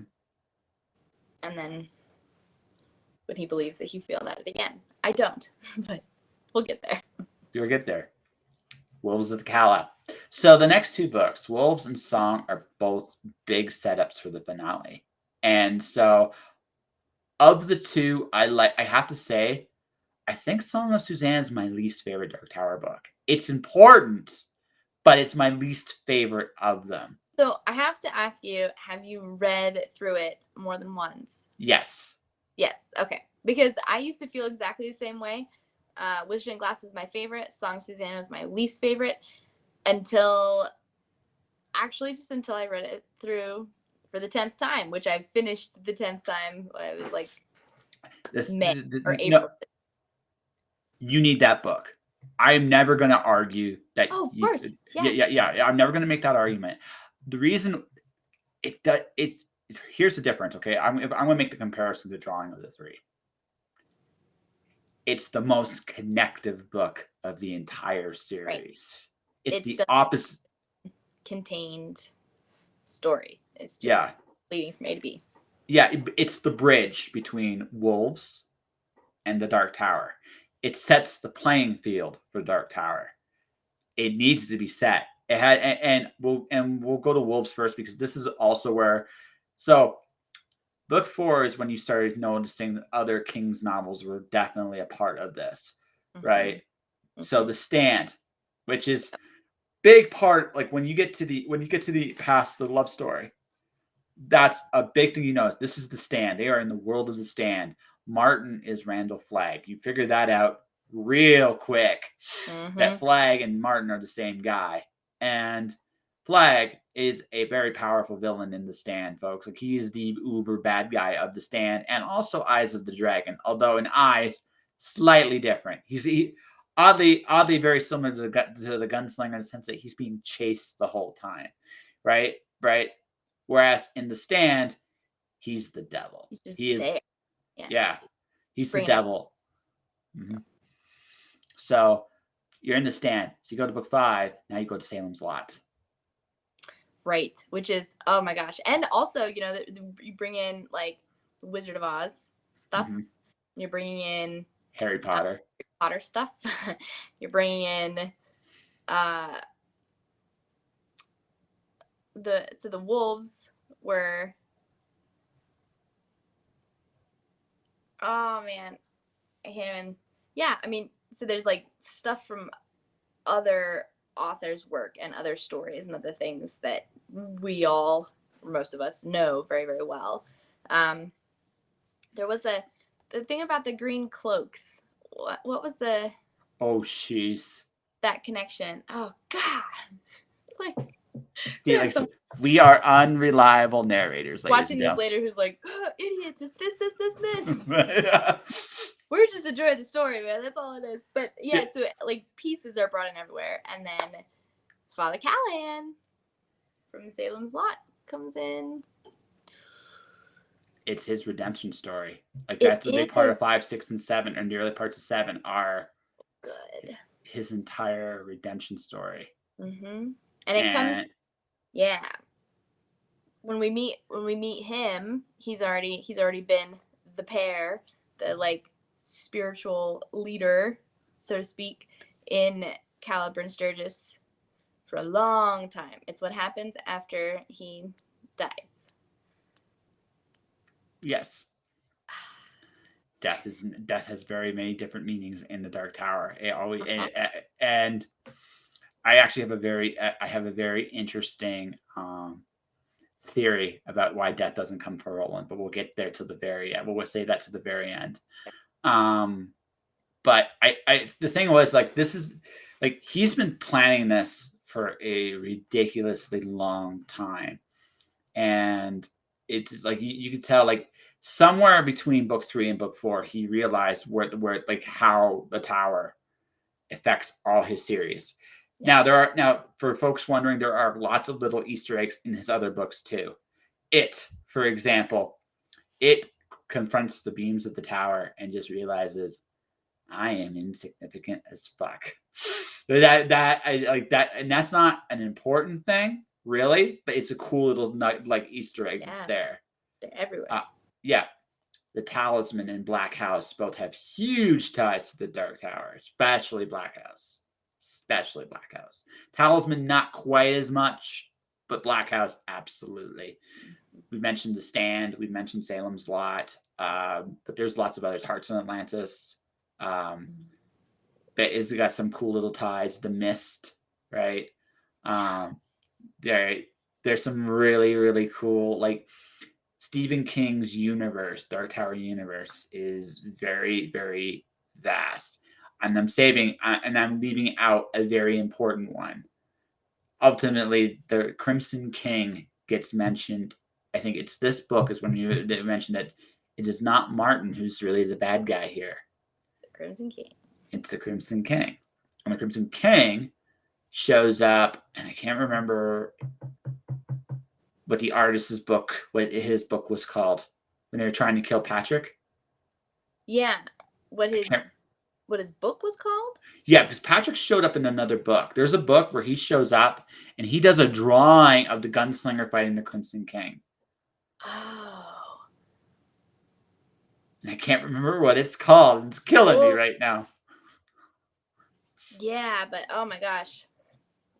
So for like the expanded Dark Tower universe, there's a handful of books required. Some of them are not. You do not actually need to read The Stand to get the Dark Tower, because really it's contained within itself. I think all the other books, Black House Tower, have way more meaning if you have read the Dark Tower. Yeah, most of the books are self-contained. However, some are much more Dark Tower centric than others. For example, Black House. Pretty much a big chunk of Black House is the conflict of the tower between the Roland and the Crimson King, right? I can't remember the book Patrick's story, because Patrick is trying to be killed, and the main character saves him. And the end of that book, you see Patrick doing a drawing of a gunslinger fighting against the Crimson King, and you realize that maybe there was a reason, right? And we almost forgot one more little thing. There's a rose in Wizard and Glass. It becomes very important. Super important. Rose, turtle, 19. That's, and also the other thing. So, but like 5, you can see all the connective tissue. So you see 19 and 99 everywhere. This is important for a bunch of reasons, including real life. Actually, there's some very real life reasons why this is super important. But no, like, Wolves is my favorite self-contained book. It's also really self-contained. It feels very much like, because there was a big gap between Wizard and Glass that I missed, and Wolves. Go all that way. Yeah. Yeah. So the first chunk of this book feels very much like a reunion, like family reunion. And then the second half, like, it's Roland kicking ass. That's pretty much what Wolves is. It almost mirrors Wizard and Glass in one real sense, in that, like, much like the Coffin Hunters, the Wolves are now getting dealt with by a bunch of gunslingers, and all of them hold their weight. Jake's now like got some telepathy. Oi is like Jake's loyal, friendly little like sidekick. Talking dog thing. It's really, yeah. And yeah. Eddie is very comfortable in who he is. Susanna knows who he is. Like, in terms of their internal conflicts, they're still there, but they are at peace with each other. There's definitely like a sense of unity and a bond. They are. And even Susanna and Detta, yes, who is still very present in her. That's like her fighter, like just her vicious side. And she like comes out more and more often up until book 5, until we get to Wolves. And then also we find out that Susanna is pregnant with a demon's baby, but it's actually Roland's baby, but it's both. And stuff gets really weird, and she makes a deal with this 4th woman who has come into being because of her being impregnated in some really super weird ways. Or just one, I guess, really. And then, like, she has to make a deal with Mia to say, like, hey, take a back seat until we handle these wolves, and then I will do whatever you want with baby. We'll go wherever, we'll do this. But like that's also like some serious, like, I mean, literally facing inner demons, but then also just like, these are the deals that we have to make just to get through the next step, which I thought. Yeah, well, so this, I was going to talk about this a lot more in 6, because Song of Suzanne, this is a big part of Song of Suzanne. It's the first. Then, yeah. But this, like, with Wolves, that's when we see, like, oh, this is going to be an issue later, a big issue later. So this started way back in book 1. Like, book 1, when Roland went to the whorehouse, because this is where this all started, right? Roland went to the whorehouse, did what he did, and so the bad guys needed to deal with Roland somehow, some way, and they decided that the way to do it would be through his son. We're almost there. Actually, we can probably go there, because Wolves is very much Father Callahan's. The big important things are Father Callahan's reintroduced. He kind of is part of their journey for a very short time, at least. And they kick some ass from these bad guys, and they understand they're getting closer to where they got to go. And that's really important. And if you like, welcome back, and you didn't have to wait long. Song of Susanna came out very shortly thereafter. Yes, fortunately. Yes, and that one was like, it's the bridge. Like I said earlier, it's definitely the bridge. It's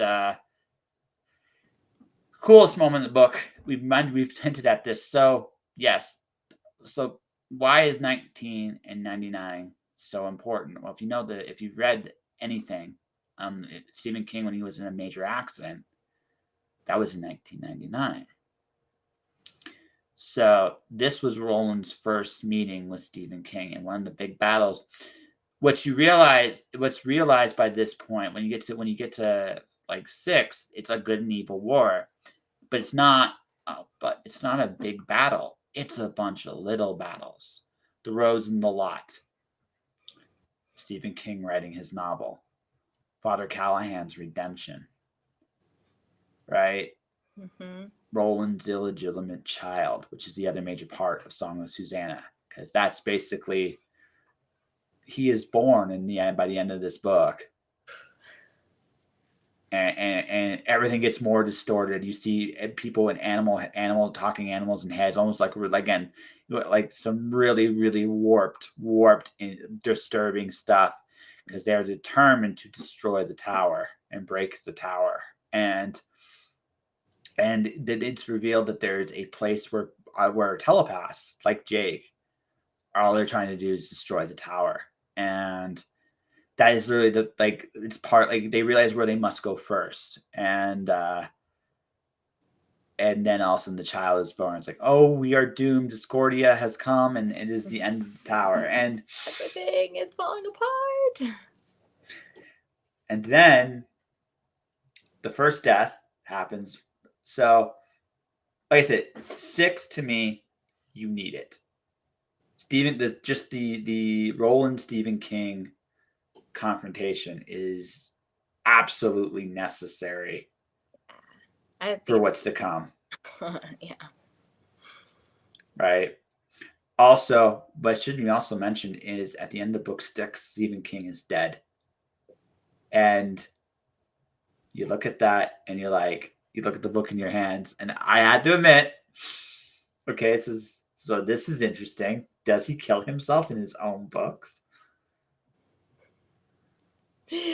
Or was he the real king in that book? Is he not the real king in this book? Or vice versa? Or vice versa. So all of this, everything now, like you got a sense of like, you get the characters, you get the Crimson King, you got Roland's illegitimate child Mordred, and yes, kid's name's Mordred. There's again, couldn't be anything else. It could not be anything else. Nope. And Spider Baby too. Ooh.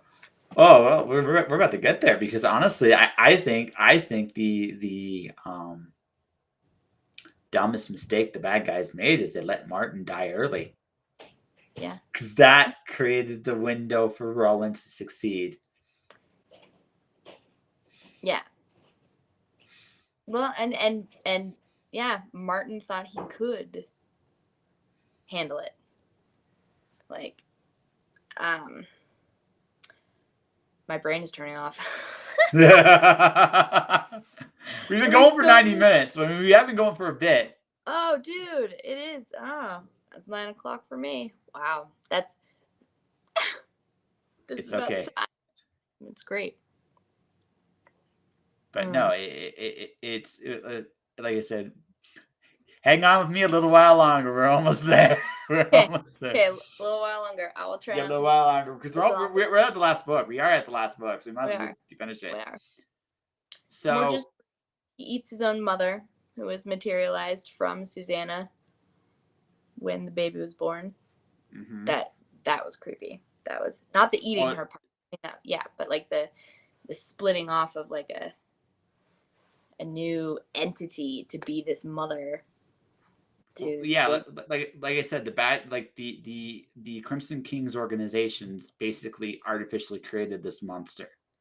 They created the situation. They did a lot of things to make it happen, and ultimately, Mordred was born, and then Martin thought, I can control this kid. Oh my gosh, I got this really new powerful weapon, and then within the first 100 pages, like, well, that was interesting. There's no more Martin. There's no more Randall Flagg. He's gone. He was destroyed by a hungry baby. That's right, very hungry baby. Ooh. And then for a while, actually, the book is just fun. Like, it is actually very fun. King did a really good job of keeping that family. Like, he did a really good job in 5 and 6, establishing just how much of a family they had all become. Mm-hmm. And then they go to the village where the breakers are breaking, and they kill all the wardens, all of them. Yep. And from a few breakers. Yes, there's a couple that helped, and again, 1999 is mentioned here big time again. The tape recording going right to 99, and then stopping. It was like, okay, this is all leading somewhere.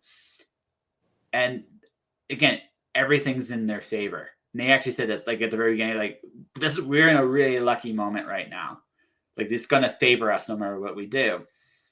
It will eventually go the other way. But for now, man, did it ever. So the way and this is where also King does a really good job of just screwing with your expectations, because you knew this was the end. Left and right. Yeah. But you know it's the end, but then it's not the end. Okay, so let's just get there because again, I think right after they win the Breaker Battle, just about won, and almost everybody is dead. The Breakers have a few of the Breakers helped them revolt. All that stuff's happened. He goes, and this is when King is. I want you to take a good look at them, how happy they were, and there's actually a picture in the book. Yeah, and you see can them all happy. Stop reading right here if you want. It's fine. Actually, not there. Not there. That's at the end. That's at the end. This is the part where it goes, I want you to enjoy this because when things break, when a cob breaks, it breaks. In the next chapter, Eddie gets shot right through the eye. And it was like you remember that? It is like it was unbelievably brutal. And then he just took forever to die, which was even worse. Like that was where like everybody, they got to say their goodbyes and they're like, because he wasn't coming back. Just like dying slowly. Well, that's because King was about to torture us real soon. Because as Eddie's death was actually kind. I thought the next one was worse, but I also loved like the fact that essentially the Breakers' talent likes being used, and he doesn't really care for what. I think that's a very apropos part of human nature, unfortunately. Mm-hmm. And then they make a choice.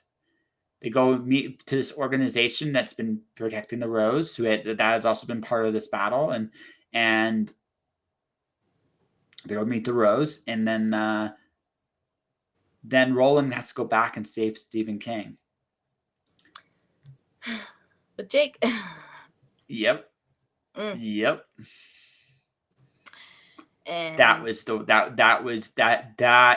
broke me. That legitimately broke me because the difference here, you want to go full circle. Roland would have let Jake die in book 1. This Roland was willing to die for Jake. And Roland had this like arthritis and damage, like he was getting close to the end. Right. And couldn't make it fast enough. And so Jake, his body gave. Right when he left through the door, his body gave. He was like, and he could just watch Jake save King. Yeah. At the cost of his life. And unlike Eddie, where Eddie got a goodbye, Jake didn't. Any of it. Yeah. No. And he had to save Stephen King, and it was like the hardest thing he ever had to do in his life because Jake basically told him, "You got to do this, or this was for nothing." And right. It was the most brutal thing. And when it was over, Jake was dead. Dead. And then he goes to like Stephen King in the future. It's like, what the fuck? Where does this go from here? Yes. And watch out for Dandelo, which probably is my like favorite little like scene later. That's what's mentioned here. Roland's at his most vulnerable and human here. And then him and Susanna's like there's a rift now that's formed between them because Susanna just watched 2 of her closest friends just die. She's determined to help him go, but I mean, and Odds Lane comedy. Like if Eddie had been there, if Jake had been there, no danger to Roland. But right, but he couldn't see it. You know, because humor wasn't his thing. He didn't get humor, didn't get comedy. And Stephen King, and this is the other reason Stephen King was needed because this is King repaying Roland. Susanna is like, he wrote toilet paper. Look at this. Odd Lane. Think about it. And when she realized it, she saves Roland. Mm-hmm.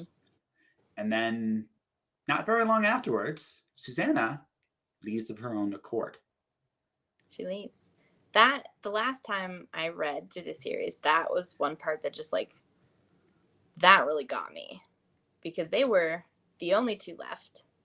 No, 3. Oy was still around too. Well, okay, yeah, okay. Yes, and Oy stayed with Roland. But people-wise, they were the only 2 left. They had both lost, Dean and Jake. And she said, just come with me. Like, you'd be done. And it was, like I think that was the second pivotal moment where, all Roland had to do is cry off, right? Like give up his path to the tower, and he could have gone with her into a happier New York. And could you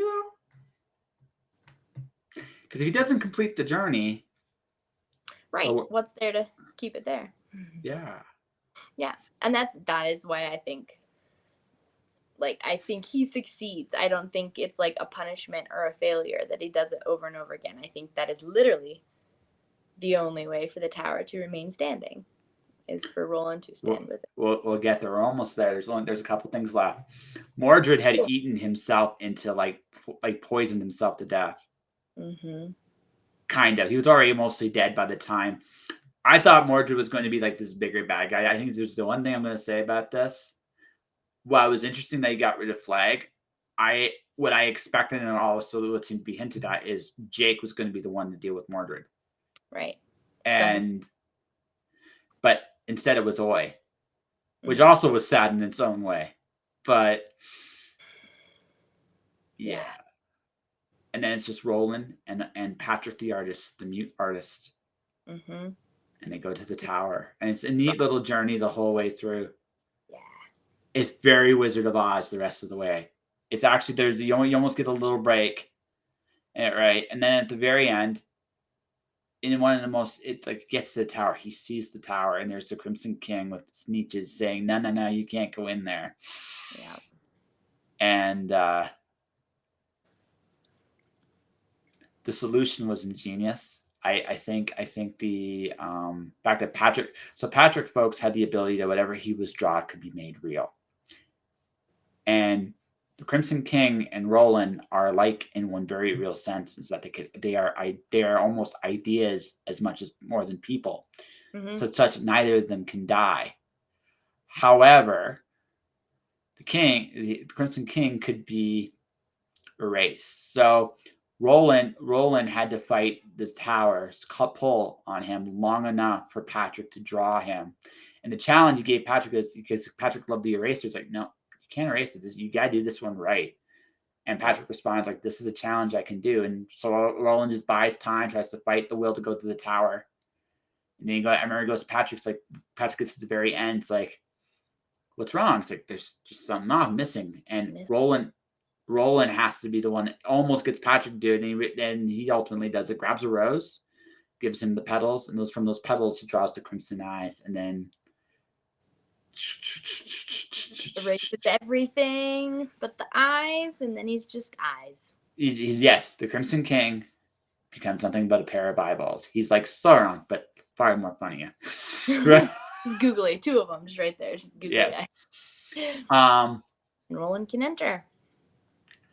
So when he calls out to the tower open, I actually thought he was going to end the book there. But then he realized, same damn thing. What's at the top of the tower? Yeah. Right? And so you got your happy ending. I really love this. Is like, really, after he gives to Jake, Eddie, Susanna a happy ending, which I think is, those characters earned it. I'm not gonna argue that. I love the part he goes, I got one last trick of the tower. One last trick, and you're not gonna like it if you read it. Yeah, just like leave it on a happy note. It's totally okay. Yeah, I absolutely loved it though. So there are 3 scenes that made me cry.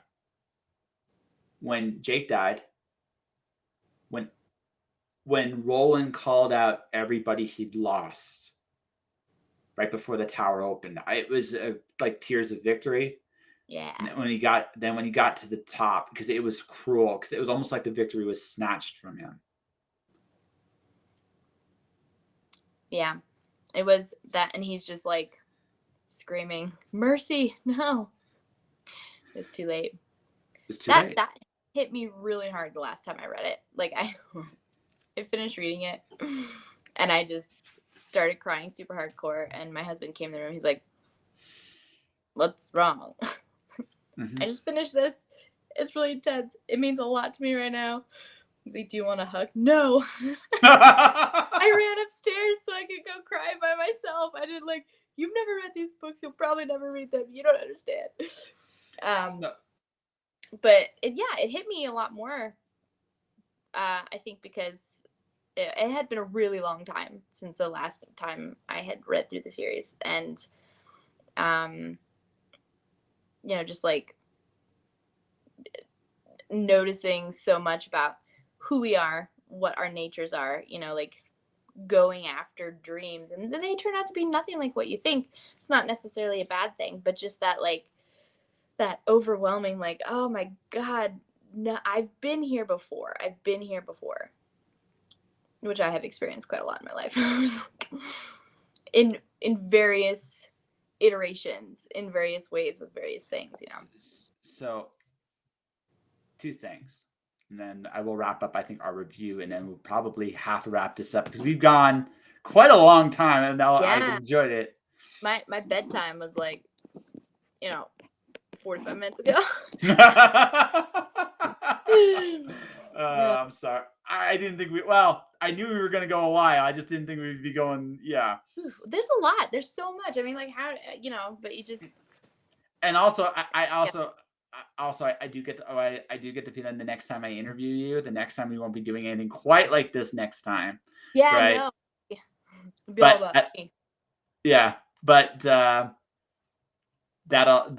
all said, this is a cool. I think as far as author interviews go, it's really cool to review another series like you just fan. Yeah, so much fun. Well, there is actually a surprising shortage of people that I can just do this with, like in real time. Like, who else has 2 hours to sit down and talk about the Dark Tower? See, and this is where I'm going to push back really gently on this a little bit. We all obsess over stuff. It's just finding the right people to obsess with, right? And like I said, when we've done a few of these interviews in the past, we both have really loved this series. So it's like, we got to do this at least once. Yes, because right? And that's what we did. So out of the way. two last things, and then we'll wrap up. So the death comes, but not for you. I have a very interesting interpretation of death. Change. Change is the constant of the universe. The reason why Roland can't die is because Roland can't change. I think, this is my opinion, this was a little bit of kernel of hope. The kernel of hope for Roland. And then we're going to talk about what I think is the true ending of the series. Right? Because as much as Stephen King wrote this tale, it's based off a very famous poem. And I think the poem is the true end of the series. Mm-hmm. Right? That all said, this is about the Dark Tower is one man's quest for redemption, but also one man's quest to change. I think what all these times he gets sent back, he's not the same. He's different. He doesn't remember everything. Right. And when you reread the series, more and more, like every time I've read it, I pick up new instances of all the characters being like, does this feel familiar to you? Like, there's deja vu all over the place, and there are like hints and clues left from what I believe are their previous trips and Roland's previous trips. And like, it is like just one big cycle of deja vu. And I am of the same belief that it changes bit by bit. Until eventually, because here's the thing, he gets the horn. And when you go back to the very first thing, there's no mention of the horn. Right. The horn was broken. In the first go around, not this go around. He gets to go back and he has something from the past, something else. He hadn't given up. Some things he did, again, much like all of us in life, there are things we do on our journeys that is absolutely correct. There are things in our journey we fuck up. We make mistakes. But I think the cool thing about the Dark Tower is we all can change. Even the mysterious man with no name becomes somebody in this entire series. Yep. I think this is I don't know if I'll ever do another interview quite like this again, but this was. What, was it too intense for you? No, I dug it. Again, same thing. I fans of talking books in a series like this is really, really cool. You could literally do a podcast just with this series. Like you could literally, yeah, you literally so could. Many layers, yeah. Just. And we didn't even talk about some of the other stuff like Winds Through the Keyhole, the comic books, which are also very cool. That was yeah, fun. Yeah, the comics are really fun. Also stuff like because the comics deal with a lot of the fall of Gilead. They do a lot more of that than also short stories. Like I said, the Little Sisters of Illyria is amazing. If you guys don't want to go into legends, it's in the collection Hearts of Atlantis. It's really, really good. Low Men in Yellow Coats is also, like, if there are short stories that are absolutely required to read about those are the two. Read them both. The Little Sisters of Illyria is an amazing gateway into the world of Roland. If you don't not sure about the series, read that.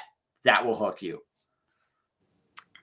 It's all good. They're all good. So before we fully call this, we're not going to go into as much detail as I'd like because we went almost 2 hours on the Talk to Hour. We're ridiculous. Also, yeah. So a couple things. So big thing about this series I've gotten so far is making peace with all the parts of who you are. Becoming comfortable in your own skin is a big theme of this. And wait for you to read book 3 because no, I am like no, I am like, I'm letting you in on a little secret. I'm going on a little bit for Christmas for myself. There's 2 things I'm getting: colored pencils. There's like 3 indie books I've been wanting, and I hate to say this. I hope this doesn't fill your head. You're an amazing writer. You honestly are. Here's the other thing that most people don't know, ladies and gentlemen. I'm actually reading one of her romance books right now as a beta reader. It's kind of fun. You're reading it already. Ah! It's just started. I haven't. I got, like I said, it surprise me with that. Well, it again, I like your writing, and if I like I say, it may not be for me. I may, when the very end when I read this, it's like, it's just not for me. But that's what I thought about the entire genre before I, realized I can do it very well, intensely. No, like I said, is it possible to do it? Absolutely. I think, much like anything else, love is a language of storytelling. It really is. And if you do it correctly, we all love good love stories. Mm-hmm. We all do. It doesn't matter who you are. Now, some things maybe we're not as comfortable. Look, the people that can still turn me red are the 60-year-old romance writers that can, like, they literally, like, they just cut right. I'm red. Like, they'll turn me red. They'll turn me red in like 2 minutes, right? So it's like just they cut right to there's no bullshit. They just cut right to the point, and they are some of the dirtiest, sweetest people you'll ever meet. Yeah, right. And there's that fine line between, like, writing dirty stuff and then just writing stuff that, like, still just gets you. Like, it's all about the tension, and it's all about, like, that back and forth. What I've learned with my relations with women, it's all about getting in their heads. If you can get in their heads a little, and what I mean by that is if you can get them thinking about it and getting them really in, it's a very cerebral part of it's not, intimacy is as cerebral as it is physical. And if you can tap into the cerebral parts, the physical is much better. So there's that. Yeah. Yes. Fair enough. That's fair, right? Yeah. Yeah. Well, there's a lot of cerebral in this arc you're reading. Yes, I'll let you know. So the last thing I was gonna say, and then we'll wrap up. Is Jessica seems to me, they're like, again, I joked about this earlier. She feels like the tough parts of you. She is 100%.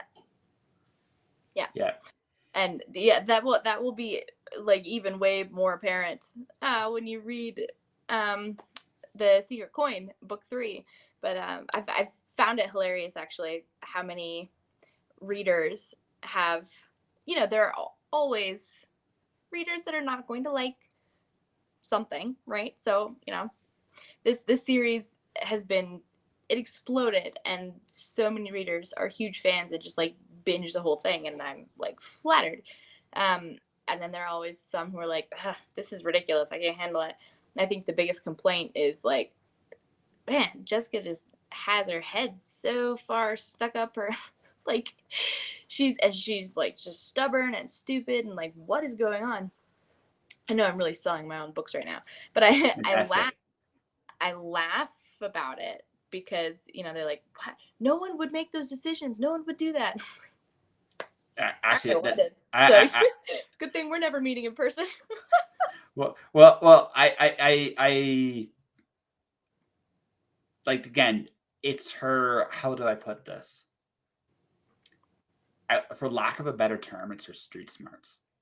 Yeah. There is, when you go through a very harsh situations, and I know we've talked about a few of those in the past. I don't know all the details, but I know that I have some idea where some of those details lead. But one thing about that particular part of life is it's very educational in that a lot of the rules you learn in those places, they apply everywhere. And one of the things I think maybe I don't think you're this way. I just think it's a very common thing when people first are free again. They still carry their jails with them, and she very, very much does. And Kat's like, I am impressed. I'm impressed / but wait, just you wait. But the thing is, the biggest thing about her is she's still that almost black and white concept of life and death is very much in her. Most people, if they've never been through a situation like that, do not fully understand that mentality. That might be a good thing overall. I'm not going to say that. I'm not going to say it's a necessity to life, but to anyone that's ever kind of had those life or death moments, you get them. Like, you get that. Right. And it's hard to let go of. It's hard to set aside afterwards because then it does pertain to literally every decision because you can, I don't know, see how things play out, even if you're wrong. Well, it's just it protect. There's a situation where that protects you, and you need it, especially when you're going through that. I'm fusing and becoming this either diamond or coal moment, right? And that's kind of like that, and it serves you until it doesn't. Right. And not everybody ever realizes that. I think one of the most fascinating things about that series to me is the bank vault, in one very interesting sense, is still kind of jail and a warden for her, something to keep her honest, right? And while I do have a theory of how the series actually ends, I will say that if I were to break the story down in one sentence, it's about Jessica learning who she is and letting go of the bars that held her in her past. Yeah. And that's what I'm trying to put in all my books in some way, shape, or form is that, the things that got us behind those bars don't define who we are. No. Yeah. We can all change. And ironically, we're not always stuck chasing our towers. Although sometimes them can be quite fun.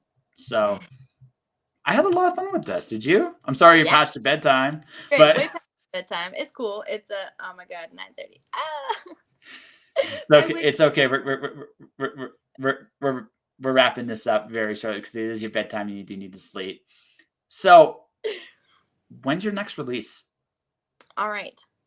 A Demon's Trade is the name. That's a book 1 in the Damned If She Does series. That comes out on December 28th. And Damned If She Does is in the same universe as Accessory to Magic. So there are some really fun Easter eggs in the series coming up, and some old faces from Accessory to Magic. I'm really excited about it. And then The Vampire's Captive. That's the first book of the Immortal Viking series that you have the arc for. Yes, I do. Yes, I do. Hold on a second January, here. January 2nd, I think, or 4th. I keep getting them confused.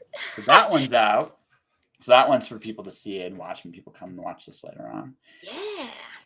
And this is the incredible Kathrin Hutson, who has been incredibly gracious. Hold on, see here.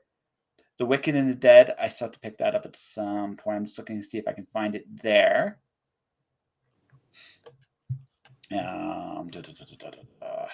Okay, so the Vampires. What was the name of it? Vampire's Captive.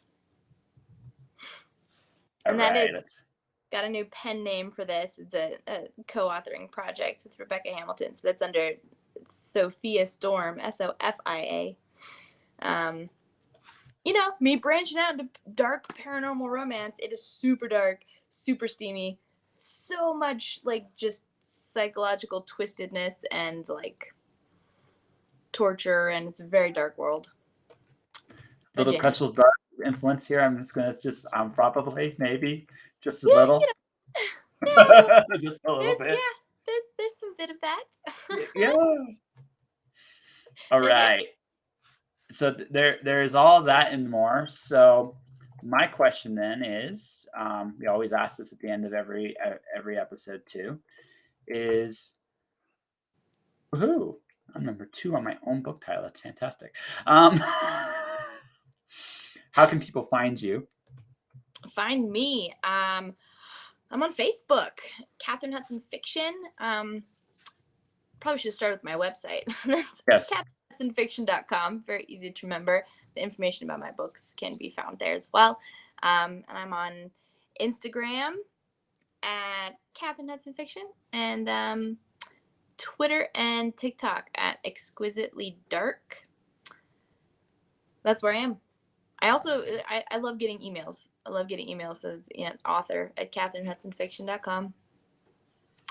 Let's put that one down because that way people can. There you go. Little in my personal inbox, and I always love talking to people, saying hi, getting to know you, maybe throwing a book. and guarantee you're probably good. Oh, just so you know, I'm almost at 1 year of doing this, so you might see an old episode of you from the my YouTube channel uploaded with your face on it. Probably not tomorrow, but probably before the weekend's up somewhere. You're going to probably see it. Just so you know. Cool. Kathrin is one of my. I don't know why, but we click incredibly well. So I always love chatting with her. And she's this is her 3rd or 4th time on the show, so it's not like she seems to be reciprocating this, so I appreciate it. So thanks for coming, Kathrin.